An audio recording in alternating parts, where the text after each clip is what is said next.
और भोग का लोभ, इन दोनों से बचो। तो द्वारिका में एक सत्राजित नाम का व्यक्ति रहता था। सूर्य की बड़ी उपासना की तो सूर्य ने उसको प्रसन्न होकर के एक मणि प्रदान की जिसका नाम था सिमंतक मणि। इस मणि की खास बात यह है कि यह हजारों किलो सोना रोज देती है। हजारों किलो सोना रोज होता है सिमंतक मणि से। भगवान को जब ये बात पता चली तो भगवान ने जाकर के सत्राजित से कहा, भाई एक बात बताओ, तुम अकेले, तुम्हारी एक बेटी है, एक भाई है, इतने लोग, 3-4 लोग, हजारों किलो सोने का क्या करोगे? सत्राजित बोला, हम खाएं पिएं सोएं, आपको क्या? भगवान बोले, ठीक बात है, हमारा कोई मतलब नहीं है, पर हम एक बात कहना चाहते हैं कि इतने अधिक धन का तुम करोगे क्या? सत्राजित बोला, आप सीधे बताओ, आप कहना क्या चाहते हो? भगवान बोले, हम ये कहना चाहते हैं, तुम ये समंतक मणि जो है इसको द्वारिका के कार्यालय में जमा करा दो और तुम हमको बताओ तुमको कितनी जरूरत पड़ती है रोज, हम तुमको देंगे उतना, बाकी का जो बचा हुआ धन है उसको द्वारिका की सेवा में लगा देंगे। ठाकुर जी की बात एक तरफ से सही भी है, लेकिन आज के परिप्रेक्ष्य में भी यदि आप पूछो तो अब आप ले आए बढ़िया 10-5 गाड़ी ले आए अपने घर पे, और कोई व्यक्ति आके कहे, भैया एक काम करो, तुमको जितनी जरूरत उतनी गाड़ी हमसे घर से ले जाया करो, बाकी हमको दे दो। देगा कोई? कोई नहीं देगा।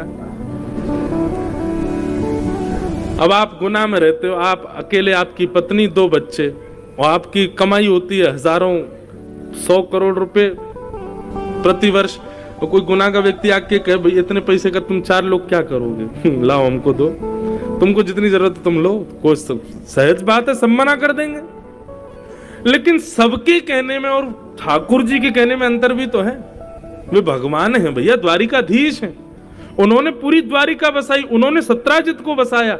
यदि वे कह रहे हैं तो निश्चित ही कोई भाव उसमें होगा, पर सत्राजित ने स्पष्ट मना कर दिया, बोले मैं नहीं दूंगा आपको। और क्यों दे दूं? मेरी मणि मैं आपको क्यों दूं? भगवान ने एक बार प्रार्थना की, उसके बाद नहीं कहा। ठाकुर जी चले गए। लेकिन वही बात है ना बंधु, इतना सा भी लोभ किसी वस्तु के प्रति, ये भगवान लीला हम लोगों को समझाने के लिए कर रहे हैं कि कभी लोभ मत करना, नहीं तो ये होगा जो द्वारिका में हुआ। क्या कि अगले दिन सत्राजित का भाई मणि पहन करके घूमने निकला वन में, और एक शेर ने सत्राजित को मार दिया। मणि लेकर के शेर चला गया, शेर को भालू ने मार दिया, मणि लेकर के भालू चला गया। और 4 दिन तक जब सत्राजित का भाई लौट करके नहीं आया, मणि नहीं आई, तो सत्राजित का सीधा संदेह भगवान पर गया। उसने कह दिया, बोले मुझे तो शक है द्वारिकाधीश पर। वो मणि मांगने आए थे एक दिन पहले ही, मैंने देने से मना कर दिया, अगले दिन मेरे भाई को बंदी बना के मणि उन्होंने चुरा ली, और मुझे तो पूर्ण विश्वास है द्वारिकाधीश के पास ही है मेरा भाई और मेरी मणि। और द्वारिका के लोगों की बुद्धि भी देखो, किसी ने भी एक बार ये विचार नहीं किया, अरे भगवान पर उंगली उठा रहे हो? नहीं, सब बोले हाँ तुम सही कह रहे हो, द्वारिकाधीश ने ऐसा किया हो। यही है भैया संसार। बहुत जल्दी दल बदल देते हैं हम लोग, दल बदलू लोग हैं हम। आप हमारे लिए कोई कितना भी कर दे, पर उसकी एक अप्रशंसा हमारे हृदय में तुरंत अविश्वास प्रकट कर देती है। इतने कच्चे हृदय के हम लोग।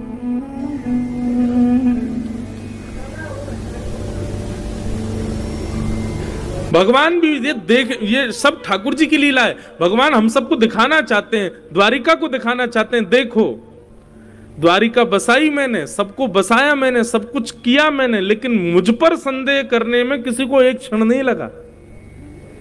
और पूरी द्वारिका में संदेह हो गया कि द्वारिकाधीश ने मणि चुरा ली, भगवान के ऊपर कलंक लगा दिया।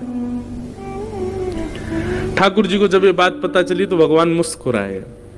अच्छा एक बात बताऊं बंधुओं, दोषी व्यक्ति जो होता है ना, वो दोष लगने पर दोष के सबूत इकट्ठा करता है। और बहुत बोल करके ये बताना चाहता है कि मैंने ऐसा नहीं किया, मैंने ऐसा नहीं किया, ये मेरी गलती नहीं है, मैंने नहीं किया। पर जिसका दोष नहीं होता है ना, वो मुस्कुराता ही है, वो शांत हो जाता है, मौन हो जाता है। मैंने गलती करी नहीं तो मैं क्यों सफाई दूं? दोषी व्यक्ति सफाई ज्यादा देता है, लेकिन ये हर बार नहीं है। ये कई बार ऐसा होता है कि दोस्त तुम बेचारे पे मर ही जा रहे हो, उसके सिर पे लगाए ही जा रहे हो, चढ़े ही जा रहे हो, नहीं तूने ही किया जबरदस्ती, तो बेचारा क्या ही करेगा, तो फिर उसको भी आना पड़ेगा, नहीं नहीं भैया मैंने नहीं किया ऐसा। यही स्थिति द्वारिका में। पहले तो भगवान कुछ बोले नहीं, भगवान बोले बोलने दो, सबको द्वारिका के लोग हैं भैया, ठीक है कोई बात नहीं। लेकिन जब बढ़ते बढ़ते इतनी स्थिति हो गई कि केवल भगवान के महल को छोड़ के बाकी सबको शक हो गया कि ठाकुर जी ने मणि चुराई है, भगवान बोले अब तो उठना पड़ेगा। लेकिन भगवान ने सफाई नहीं दी। ठाकुर जी सेना लेकर के निकल पड़े, बोले मणि ढूंढ के लाऊंगा मैं, कहां है। ठाकुर जी भ्रमण करते हुए वन में पहुंचे, सत्राजित का भाई मरा हुआ मिला, मणि उसके पास नहीं थी, पर शेर के पंजों के निशान के पीछे गए तो आगे शेर मरा पड़ा था, उसके आगे भालू के पंजों के निशान के पीछे गए तो एक गुफा में ठाकुर जी घुस गए, वहां मणि मिल गई। ठाकुर जी ने मणि उठाई, भालू के साथ 18 दिन तक भगवान का युद्ध हुआ। 18 दिन बाद भालू ने चरण पकड़ लिए, बोले भगवान मैं कोई भालू नहीं हूं, मैं जामवंत हूं, मेरा प्रणाम स्वीकार करो। ठाकुर जी ने जामवंत जी को हृदय से लगाया, पूरी बात बताई, सब बातचीत हुई, थोड़ी देर भोजन प्रसाद भी पाया। जामवंत जी ने आज्ञा कर दी, भगवान अब मेरी एक बात मानो। बोले क्या? आप मणि तो ले ही जा रहे हो, साथ में मेरे हृदय की मणि को भी ले जाओ। भगवान बोले तुम्हारी हृदय की मणि? तो बगल में बैठी थी जामवती, बोले इससे आप ब्याह कर लो, मेरे जामाता बन जाओ। जो सुख आपने श्री जनक जी को प्रदान किया जानकी जी से विवाह करके, तब से मेरे मन में अभिलाषा है कि मैं भी आपका कभी ससुर बनूं, आप मेरे दामाद बनो, और दामाद के पैर छूं, दामाद को हृदय से लगाऊं, अपनी बेटी को उसके बगल में खड़ा हुआ देखूं, ये मेरा मन है भगवान। भगवान ने जामवती की ओर देखा। ठाकुर जी बोले एक कलंक हटेगा दूसरा लगेगा। क्या? बताओ, भगवान को कोई नहीं मिला, इंसानों की कमी पड़ गई जो जानवर की बेटी से ब्याह कर आए। जामवंत जी बोले भगवान लीला पुरुषोत्तम हो आप, मर्यादा नहीं, मर्यादा तो आपकी गई त्रेता में, अब तो आपको मेरी बेटी से ब्याह करना पड़ेगा।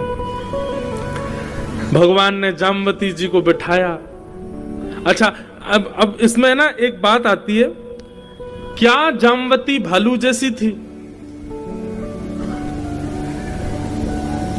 अब इसका प्रमाण कहीं शास्त्रों में होगा, उनका रूप कैसा था, पर इसके दोनों भाव हैं कि जामवती जी परम सुंदरा भी थी, और एक जगह ऐसा भी भाव आता कहीं पर कि जामवती जी बिल्कुल भालू रीछों जैसी ही थी।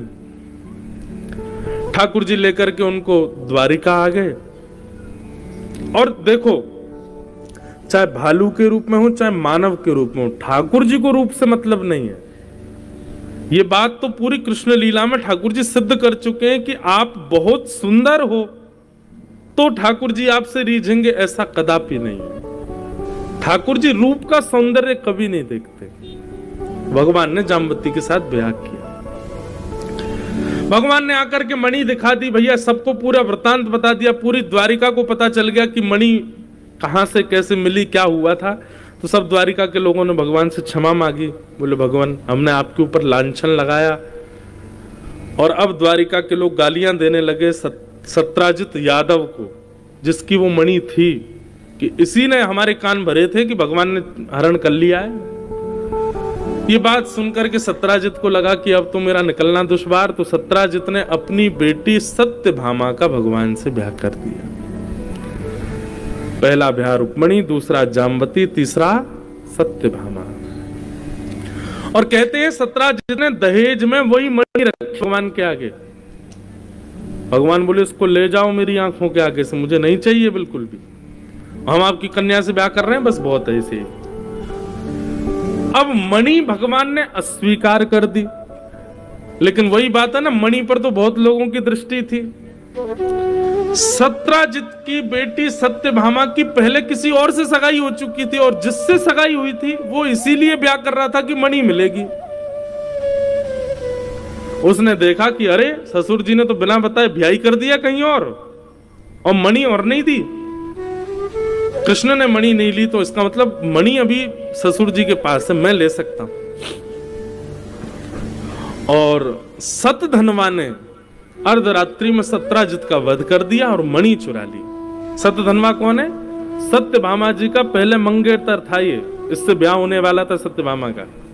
इसने सत्राजित को मार करके मणि को चुरा लिया। अब जैसी मणि चुराई, अगले दिन खबर पहुंची, सत्यभामा रोने लगी। भगवान बोले सत्यभामा क्यों रो रही हो? बोले मेरे पिताजी मर गए।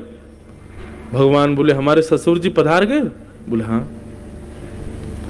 तो ठाकुर जी इतना रोए, इतना रोए, इतना रोए, सत्यभामा से गले लग लग के रोए, जमीन में गिर गिर के रोए, मेरे ससुर जी कहां चले गए। ठाकुर जी नाटक कर रहे थे रोने का। क्यों? सत्यभामा को खुश करने के लिए। देखो हम तुम्हारे पिता से कितना प्यार करते हैं। सत्यभामा बोली आप मेरे पिता से बहुत प्रेम करते हो ना? भगवान बोले मैं अपने वसुदेव जी से ज्यादा प्रेम करता हूं तुम्हारे पिताजी से। कहां चले गए बेचारे ससुर जी? सुनिए, रोइए मत, मेरी बात सुनिए। हमारे पिताजी की स्वमित्री मृत्यु नहीं हुई है, अपने आप नहीं मरे वो। भगवान बोले तो फिर? बोले मेरी जिससे पहले शादी होने वाली थी सतधनवा, उसने मेरे पिताजी को मारा है और मणि को चुरा लिया है। अब मैं चाहती हूं, आप मेरे पिता से बहुत प्रेम करते हैं, इतना रो रहे हैं, आप जाइए सतधनवा को मारिए और जाकर के उससे वो मणि लेकर के आइए जो उसने चुराई है। ठाकुर जी के आंसू अपने आप सूख गए। बोले ये तो हम अपनी जाल में फंस गए, ये मणि से बचने के लिए ही तो हम सब कर रहे थे और ये मणि फिर से आ गई हमारे जीवन में। भगवान ने सत्यभामा की बात मान करके सतधनवा को पकड़ के मार दिया, पर सतधनवा को पता था भगवान मारने आएंगे, इसलिए उसने मणि अक्रूर जी को दे दी थी। भगवान को उसके पास मणि नहीं मिली। लौट करके भगवान आए, सत्यभामा ने आते ही मांगा मणि दो। भगवान बोले हमने सतधनवा को मार दिया। बोले वो ठीक है, मणि दो। ठाकुर जी बोले उसके पास मणि नहीं थी, हमने उसका घर देखा, उसका सब देख लिया, उसके सब वो कहीं रखे आया मणि, हमको नहीं पता कहां है। तो सत्यभामा ने ठाकुर जी को ऐसे देखा कि भगवान समझ गए कि इसको हम पर शक हो रहा है, संदेह हो रहा है।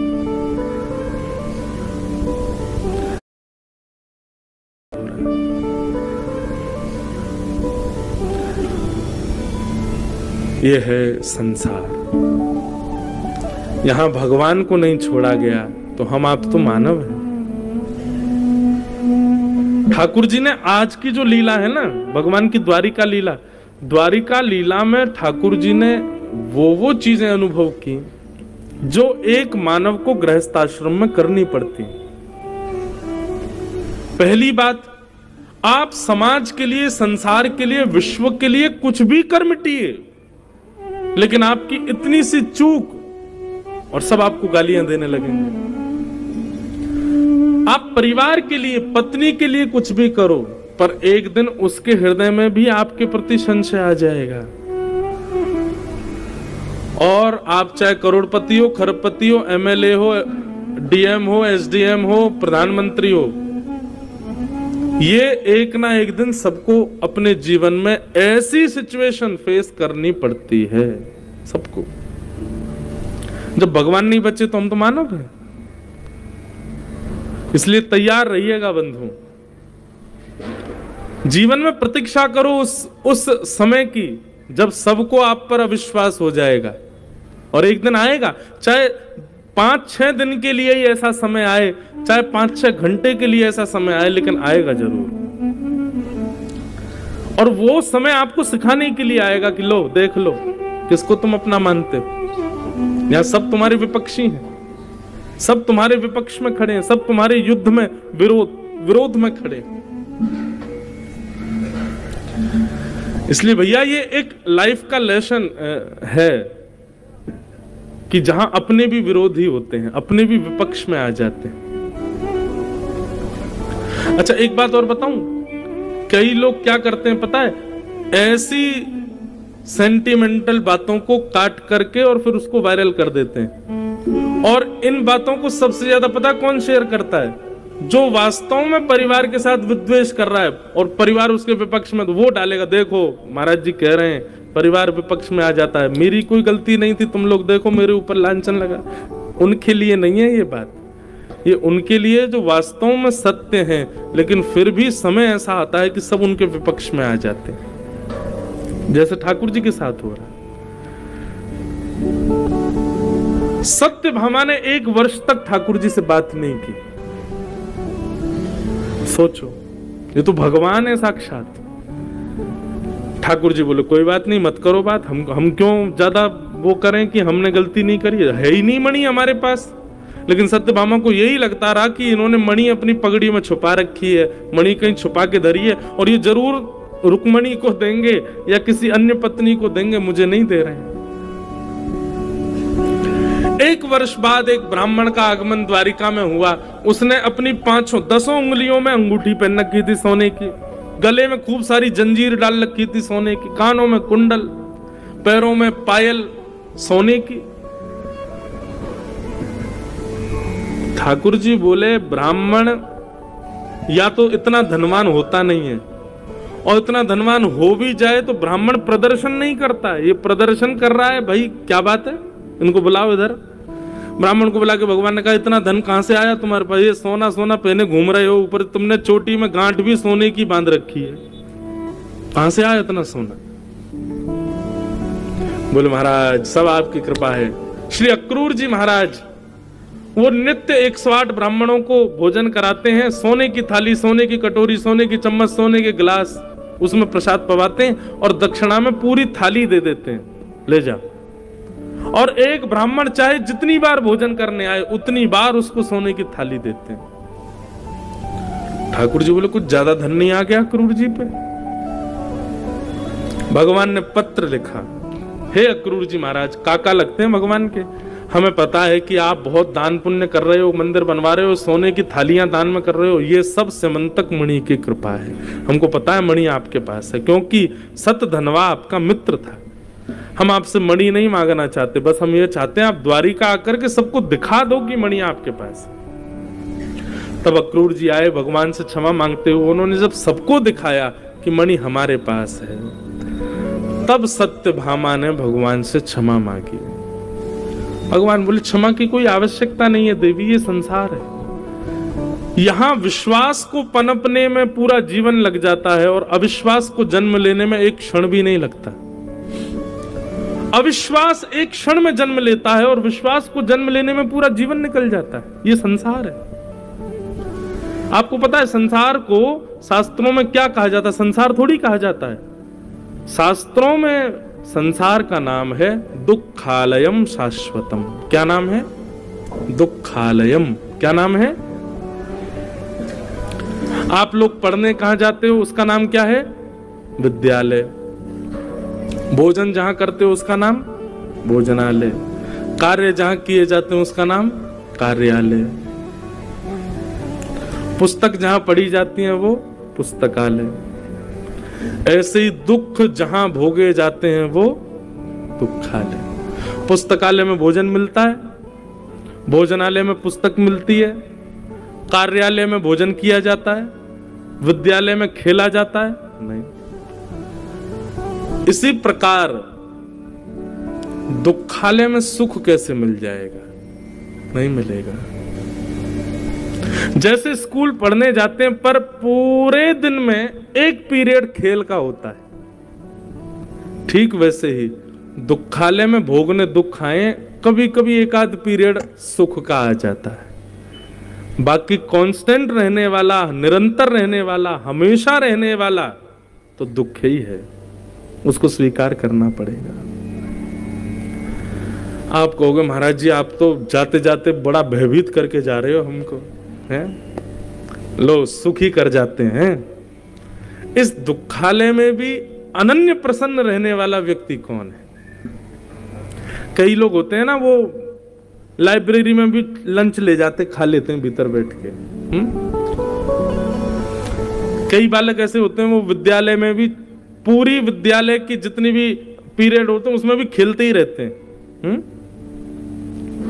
कई लोग होते हैं वो कार्यालय में भी सब काम करते हैं, मतलब विपरीत कार्य करते हैं, जहां जो करना चाहिए उसके विपरीत। ऐसे ही इस संसार में जो अनंत आनंद में रहते हैं वो कौन है? वो स्वामी तुलसीदास कहते हैं, दीन कहे धनवान सुखी, धनवान कहे सुख राजा को भारी, राजा कहे महाराजा सुखी, महाराजा कहे सुख इंद्र को भारी, इंद्र कहे चतुरानन को सुख, ब्रह्म कहे सुख विष्णु को भारी, पर तुलसीदास विचार कहे, हरि भजन बिना सब जीव दुखाए। जो ठाकुर जी से संबंध नहीं बनाते, जो ठाकुर जी के संबंध में नहीं है, वो सबसे ज्यादा दुखी है संसार में। इसलिए भैया भगवान को अपना मानो। सूरदास जी कहते हैं, बिन गोपाल को नहीं अपनो। ठाकुर जी के अलावा अपना कोई है ही नहीं। ये अपना शब्द सबके लिए प्रयोग मत किया करो, ये हमारे हैं, ये हमारे हैं, कोई आपका नहीं है, केवल गोपाल जी हमारे हैं।